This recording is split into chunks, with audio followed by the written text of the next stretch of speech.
E and B are in same phase. E and B are in same phase. कोई बात नहीं. E cross B, हाँ.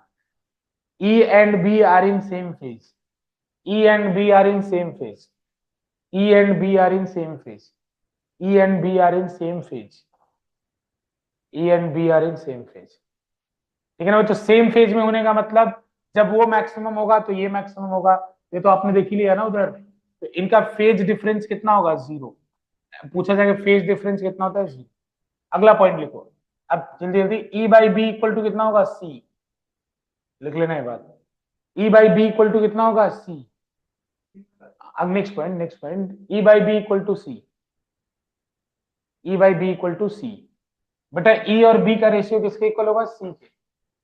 E by B equal to C. C क्या है? Speed of light. C medium में speed of light, जो भी medium हो. अभी मैं वैक्यूम के लिए लिख रहा हूँ 3 into 10⁻⁸. तो कभी अगर देखो छोटा सा न्यूमेरिकल आएगा इसमें. शायद आया था आपके एग्जाम में, शायद. मैं अगर सोच रहा हूँ, मैं सही से अगर पेपर पढ़ाऊंगा तो इलेक्ट्रिक फील्ड या मैग्नेटिक फील्ड कुछ दिया था, दूसरा पूछा था. जैसे मान लो E देके B पूछ लूं, कोई दिक्कत है? B बराबर कितना हो जाएगा? E by C.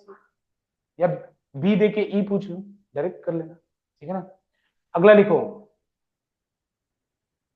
Energy carried by the E and B. Energy carried by the E and B in EM wave is equal. The E and B in EM wave is equal. Energy carried by the E and B in EM wave is equal. मतलब जितना energy E carry करता है उतना energy B. जैसे example, इसका formula भी है, आपने प्रूफ किया भी है, लेकिन कोई बात नहीं, हम लोग उसको प्रूफ करने की जरूरत नहीं है ज्यादा. ठीक है ना. जितना एनर्जी इलेक्ट्रिक फील्ड लेके जाता है उतना एनर्जी कौन लेके जाता है? मैग्नेटिक. मान लो ईएम वेव 100 जूल एनर्जी लेके जा रहा है, तो 50 जूल एनर्जी कौन ले जाएगा? Electric field. और 50 जूल मैग्नेटिक. बच्चों इसमें एक लाइन लिखना, हेंस द कंट्रीब्यूशन रेशियो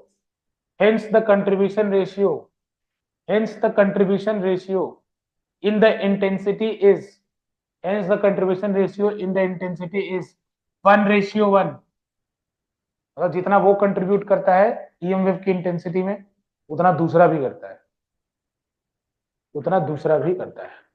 ठीक है बच्चों. अगला लिखो. नेक्स्ट पॉइंट लिखो. It is not deviated by the external E. It is not deviated by the external E and external B. It is not deviated by the external E and external B. बच्चों देखो, EM wave खुद में electric field और magnetic field से बनी है, लेकिन बाहर से अगर इलेक्ट्रिक फील्ड और मैग्नेटिक फील्ड लगाया जाएगा, इसको कोई फर्क नहीं. समझ में आ रहा है ना. ये जैसे मान लीजिए इधर से इधर ईएम वेव जा रहा है, मैं इधर से इधर एक इलेक्ट्रिक फील्ड लगा दूं, इसको कोई फर्क नहीं पड़ेगा, जाती रहेगी. ऊपर से नीचे मैग्नेटिक फील्ड लगा दूं, कोई फर्क नहीं पड़ेगा, जाती रहेगी. समझ में आ रहा है. तो मतलब कोई फर्क इसको बाहर से फर्क पड़ने वाला नहीं है. क्यों नहीं पड़ता है? क्योंकि इसके पास चार्ज नहीं होता है. सीधी सी बात है, चार्ज नहीं होता है, इसलिए फर्क नहीं पड़ता है. चलिए बेटा आगे चलते हैं. अगला लिखिए. It applies pressure on the surface. Last point है. It applies pressure on the surface. बच्चों इस सरफेस पे प्रेशर लगाती है. It applies pressure on the surface. देखो बच्चों, अगर ईएम वेव किसी आई इंटेंसिटी की ईएम वेव किसी सरफेस पे गिरी और इसने इसको 100% रिफ्लेक्ट कर दिया. आई क्या है? इंटेंसिटी. 100% रिफ्लेक्ट कर दिया, तो बच्चों इसका प्रेशर जो होता है वो होता है 2I/C. इसका प्रेशर होता है 2I/C, जो इस सरफेस पे लगाता है. बच्चों पी प्रेशर है. बच्चों अगर एरिया फोर्स निकालने को बोले तो कर लोगे ना. प्रेशर बराबर क्या होता है? फोर्स अपॉन एरिया से मल्टीप्लाई कर देना होगा, तो 2IA/C फोर्स हो जाएगा. अगर 100% एब्जॉर्ब हो जाए, लाइट गिरे बच्चों आई इंटेंसिटी की, और ये 100% एब्जॉर्ब हो जाए, तो इसका प्रेशर हो जाएगा I/C.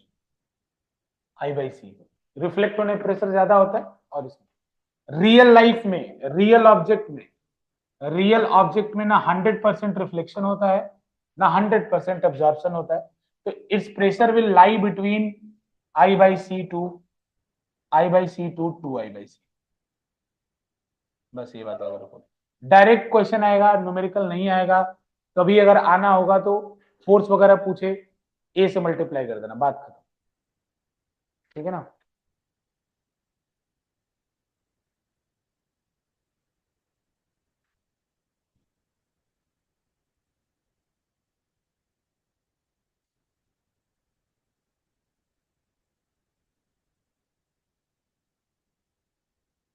बस जितना पॉइंट लिखवाया उतना पॉइंट ध्यान रख। ठीक है ना। अब इसमें एक स्पेक्ट्रम आता है, फिर आपका काम शुरू हो जाएगा, खत्म हो जाएगा। इस पर थोड़ा सा और पेशेंस दो। अब छोटा सा मेन चीज तो आपने सीख लिया जिसमें दिमाग खराब होता है। अब तो छोटी छोटी बातें, जितना बताया उतना ही जरूरी है। इससे ज्यादा पढ़ोगे तो फिर नमन से पूछ लो, पूरा बीटेक में सब डेरिवेशन, खतरनाक खतरनाक के क्वेश्चन सब चलता है। मैक्सवेल के, फिर बोलते हैं कि मैक्सवेल के 4 फॉर्म, हाँ 4 फॉर्म, फिर कंसिस्टेंसी, कहानी खत्म नहीं है। इसकी तो पूरी एक बुक होती है जो थर्ड ईयर में आती है इलेक्ट्रिकल वालों को, उसको बोलते हैं EMFT। ठीक है ना। इलेक्ट्रिकल कौन कर रहा है? इलेक्ट्रिकल, बेटा इलेक्ट्रिकल में खतरनाक है, सबसे डिफिकल्ट होता है इलेक्ट्रिकल। इलेक्ट्रिकल और मैकेनिकल मानता हूँ, लेकिन इलेक्ट्रिकल बहुत डिफिकल्ट है। इलेक्ट्रिकल और इलेक्ट्रॉनिक्स डिफिकल्ट होता है, और मजे भी नहीं आते बच्चों को, क्योंकि इलेक्ट्रिकल और इलेक्ट्रॉनिक्स में लड़कियां नहीं होती। ठीक है ना। IT और CSC प्रेफर करते हैं लोग। ठीक है ना। मैकेनिकल वाले बेचारे तो एकदम ही बाहर हो जाते हैं इसमें। इलेक्ट्रिकल इलेक्ट्रॉनिक्स में तो गलती से एक दो आ भी जाते, मैकेनिकल में तो एकदम बाहर, क्योंकि कौन जाएगा लोहा लक्कड़ करने। ठीक है ना। इलेक्ट्रिकल में तो चलो कभी, इलेक्ट्रॉनिक्स आ गया। हाँ EC एक ब्रांच होता है जिसमें इलेक्ट्रॉनिक्स एंड कम्युनिकेशन इंजीनियर, उसमें लड़के जाओ, क्योंकि उसमें ज्यादा काम करना होता है सर्किट वगैरह पे। अरे तुम्हें पता है ना, हमको हमको क्या बता रहे हो?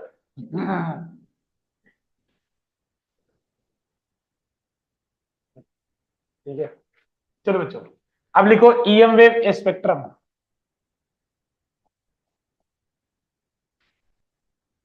EM wave spectrum, EM wave spectrum. जैसे बच्चों लाइट का स्पेक्ट्रम होता है ना 7 रंगों का, वैसे EM वेव का भी स्पेक्ट्रम है। ठीक है ना। अब इसका वेवलेंथ आपको याद रखना पड़ेगा, कुछ मैं याद करा दे रहा हूँ, बाकी वेवलेंथ ये आपको रखना पड़ेगा। ठीक है ना। टेबल NCERT में बता दूंगा, उसको आपको रखना पड़ेगा। EM वेव, तो बच्चों EM में जैसे 7 रंग होते हैं वैसे यहाँ भी होता है। देख लो एक बार, लिखना मत, पहले लास्ट में पूरा लिख लूंगा तब लिखना।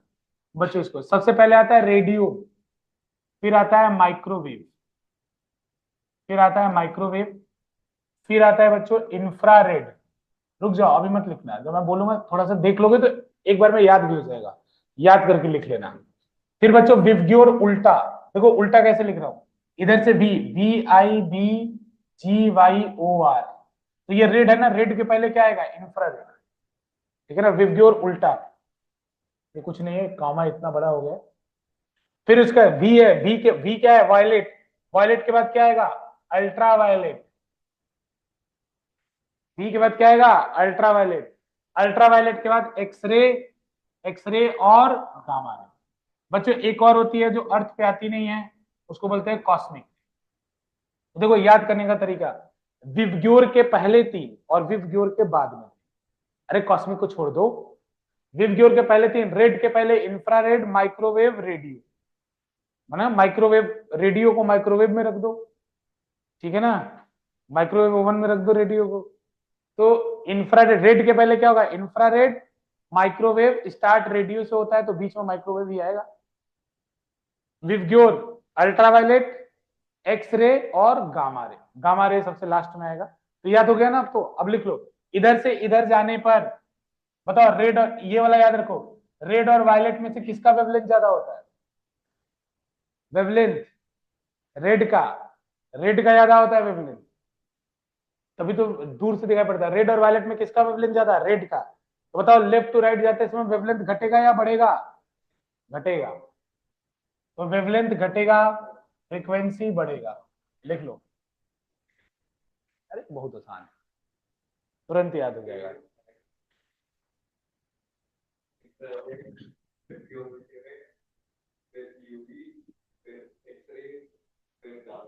खत्म हो गया। लेफ्ट राइट जाते सर फ्रीक्वेंसी इंक्रीज करेगी, वेवलेंथ डिक्रीज करेगी।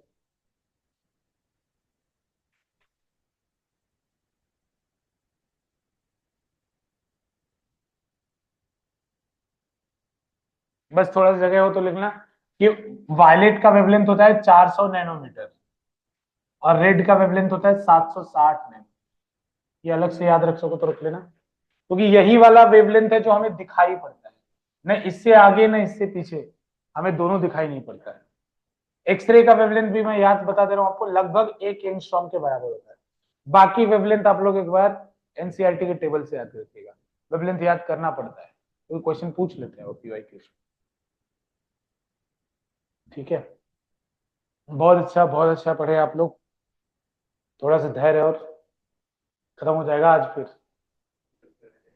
थोड़ा सा तो नया चैप्टर फिर रे ऑप्टिक्स शुरू कर देंगे ना, थोड़ा सा धैर्य। हाँ रे ऑप्टिक्स में अच्छा रहेगा, रे ऑप्टिक्स पढ़ा के फिर रैपिड पेस में थोड़ा चलाएंगे सिलेबस को, ठीक है ना। ओके ठीक है, चलो बच्चों अब इसके बाद देखो ये सब याद रहना चाहिए, जो याद हो गया आपको। अब लिखो properties based on spectrum, properties based, बस बच्चों प्रॉपर्टीज फिर एप्लीकेशन, खत्म हो जाएगा। प्रॉपर्टीज केवल 3 है, एक एक लाइन की। Properties based on spectrum, based on spectrum, properties based on spectrum, एक एक लाइन की बच्चों 3 है। पहला पहला प्रॉपर्टी है एनर्जी पर फोटोन, एनर्जी पर फोटोन, एनर्जी पर फोटोन, मतलब इन सब वेव में किसका एनर्जी सबसे ज्यादा होगा, तो बेटा इसका फॉर्मूला होता है h इंटू न्यू या h इंटू एफ। ये पहले ही पढ़ा होगा, h क्या है यहाँ पे, प्लैंक्स कांस्टेंट, h क्या है, प्लैंक्स कांस्टेंट। तो बच्चों बताओ ये पूरे जो अभी टेबल पढ़ा था उसमें सबसे कम एनर्जी किसकी होगी, पूरा जो टेबल पढ़ा था उसके अंदर सबसे कम एनर्जी किसकी होगी, रेडियो की। बेटा जिसकी फ्रीक्वेंसी सबसे कम है, जो इधर है उसकी फ्रीक्वेंसी सबसे कम है, सबसे ज्यादा एनर्जी किसकी होगी, कॉस्मिक की या गामा की, ठीक है ना। तो याद रखो बस, अरे इंक्रीजिंग डिक्रीजिंग ऑर्डर आएगा, कर लोगे कि नहीं, दिमाग में बस वो याद रखना सीक्वेंस, आगे पीछे कौन आता है कर लेना, इंक्रीजिंग डिक्रीजिंग ऑर्डर, ठीक है। प्लैंक्स कांस्टेंट की यूनिट जूल सेकंड होती है, ठीक है, लिख लो बच्चों। दूसरा ही पे, दूसरा पेनेट्रेशन, पेनेट्रेशन बच्चों ये डायरेक्टली प्रोपोर्शनल टू एफ होता है, penetration is directly proportional to F. Example बताता हूं, पेनेट्रेशन सब डायरेक्ट, जो भी पढ़ाऊंगा सब डायरेक्टली प्रोपोर्शनल टू एफ। ऐसे परेशान, एनर्जी भी तो डायरेक्टली प्रोपोर्शनल टू एफ है, ये भी डायरेक्टली प्रोपोर्शनल टू एफ है। पेनेट्रेशन का मतलब क्या होता है, जैसे आपका मांस, फ्लेश, एक्सरे आपके फ्लेश को छेद करके जा सकती है। जब आप एक्सरे कराते हैं तो एक्सरे आपके फ्लेश से पास कर जाती है, तो जहां एक्सरे पास कर जाती है वहां ब्लैक दिखता है, और आपके हड्डी से एक्सरे पास नहीं कर सकती, इसलिए जहां से पास नहीं कर पाती वहां व्हाइट दिखता है। समझ में आएगा नहीं, हड्डी से पास नहीं कर पाती तो व्हाइट दिखता है, फ्लेश से पास कर जाती है तो क्या दिखता है, ब्लैक दिखता है। तो जहां से पास कर जाती है वो ब्लैक दिखता है, जहां से पास नहीं करती है वो व्हाइट दिखता है।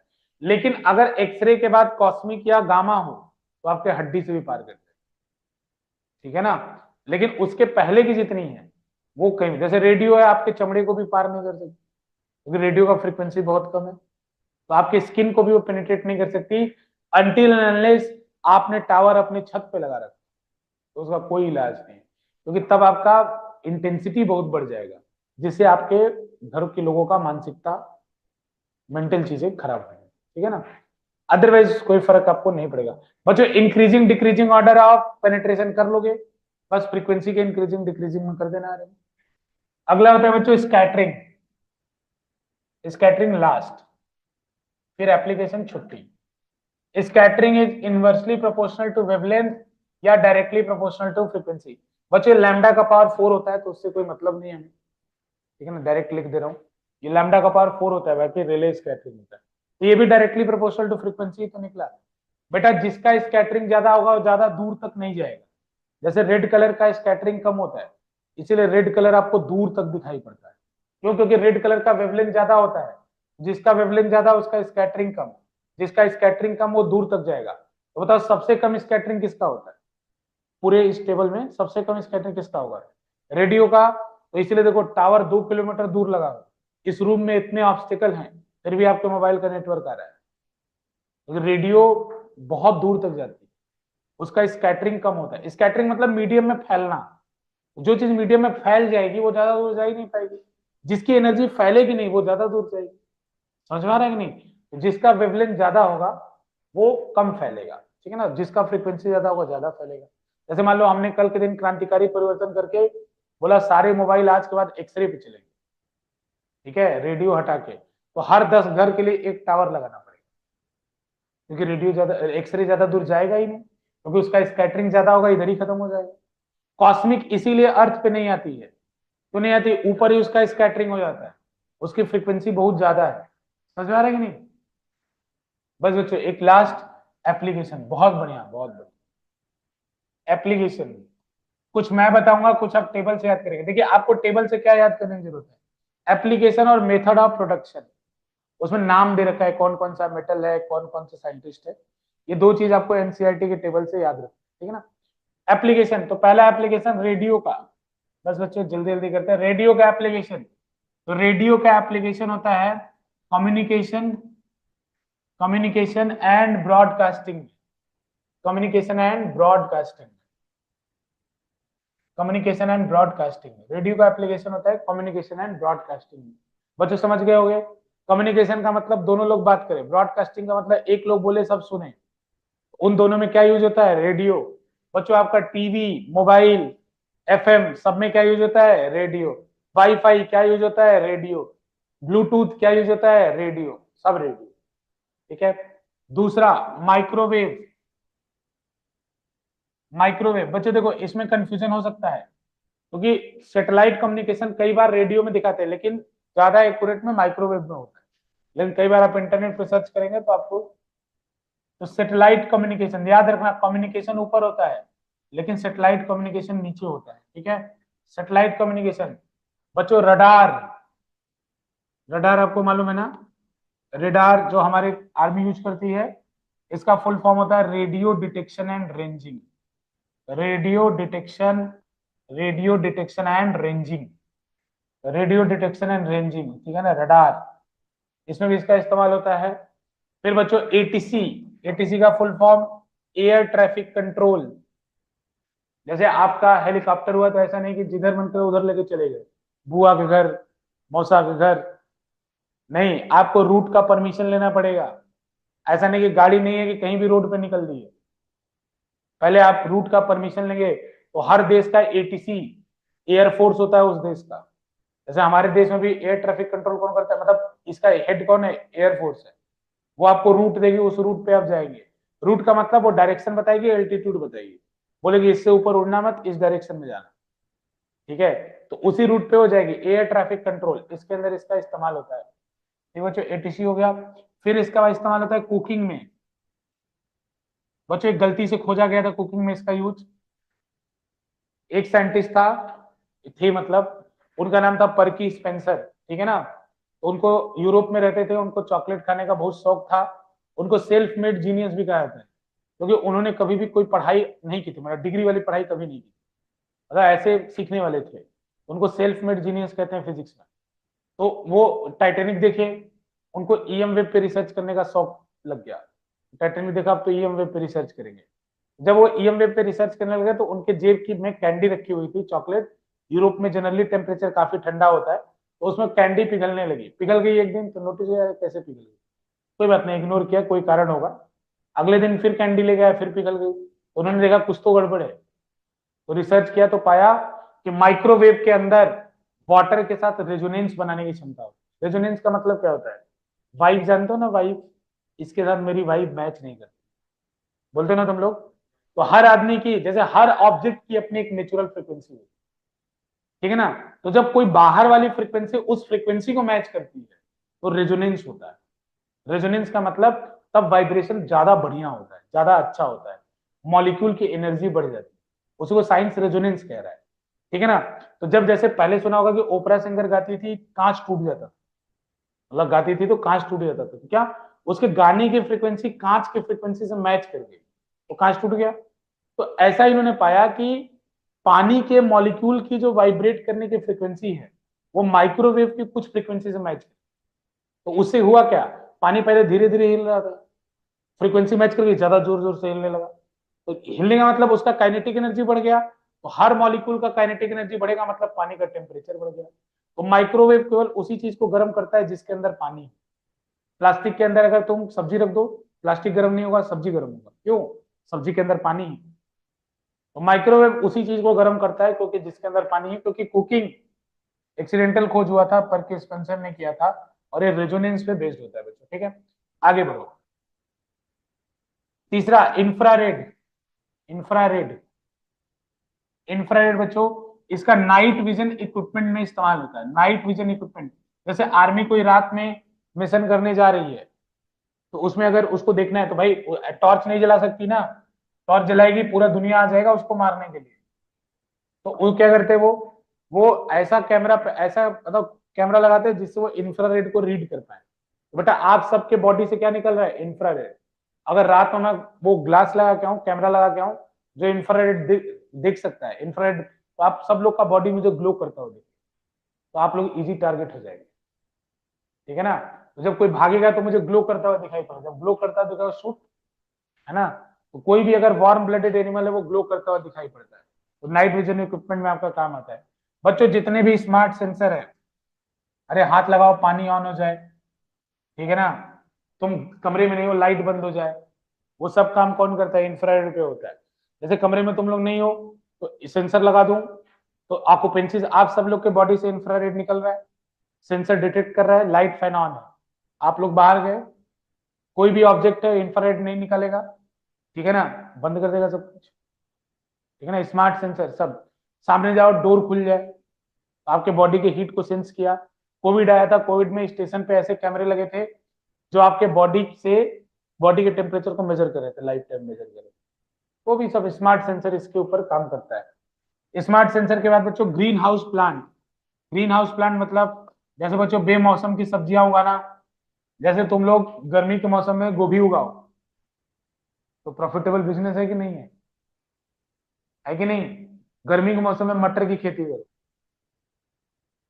ठीक है, तो प्रॉफिटेबल होगा कि नहीं होगा। अब सर्दी के मौसम में मटर का क्या फायदा, 20 रुपए किलो हो जाएगा, समझ रहे हो। तो अगर तुम गर्मी के मौसम में अलग खेती करोगे, ऑफ सीजन की खेती करोगे, तो तुम कम भी पैदा करोगे, प्रॉफिट ज्यादा होगा। तो कई बार लोग ऐसा करते हैं, तो इसके लिए उनको आर्टिफिशियल रूप से हीट करने की जरूरत पड़ती है प्लांट, कई बार। तो उसके लिए वो किसका इस्तेमाल करते हैं, इंफ्रारेड। इंफ्रारेड से वो हीट करते हैं। पॉलिथीन लगा के कई जगहों पर देखा होगा, पॉलिथीन के अंदर खेती वेती हो रही होती है।